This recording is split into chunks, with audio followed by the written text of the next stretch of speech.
Today, there are more than 200 known parameters necessary for a planet to support life, every single one of which must be perfectly met or the whole thing falls apart. For example, without a massive gravity-rich planet like Jupiter nearby to draw away asteroids, Earth would be more like an interstellar dartboard than the verdant orb that it is. What can account for it?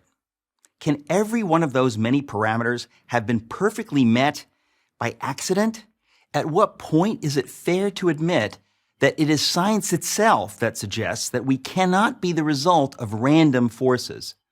Doesn't assuming that an intelligence created these perfect conditions in fact require far less faith than believing that a life-sustaining Earth just happened to beat the inconceivable odds? But wait, there's more. The fine-tuning necessary for life to exist on a planet is nothing compared with the fine-tuning required for the universe to exist at all. For example, astrophysicists now know that the values of the four fundamental forces, gravity, the electromagnetic force, and the strong and weak nuclear forces, were determined less than 1/1,000,000th of a second after the Big Bang. Alter any one of these four values ever so slightly, and the universe as we know it could not exist. For instance, if the ratio between the strong nuclear force and the electromagnetic force had been off by the tiniest fraction of the tiniest inconceivable fraction, then no stars could have formed at all. Multiply that single parameter by all the other necessary conditions, and the odds against the universe existing are so heart-stoppingly astronomical that the notion that it all just happened defies common sense. It would be like tossing a coin and having it come up heads 10 quintillion times in a row. I don't think so.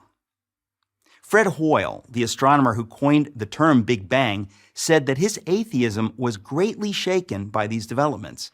One of the world's most renowned theoretical physicists, Paul Davies, has said that the appearance of design is overwhelming. Even the late Christopher Hitchens, one of atheism's most aggressive proponents, conceded that without question the fine-tuning argument was the most powerful argument of the other side.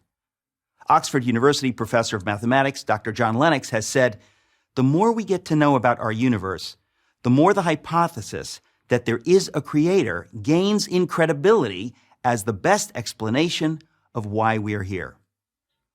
The greatest miracle of all time is the universe.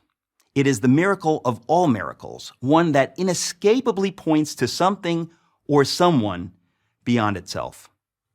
I'm Eric Metaxas for Prager University.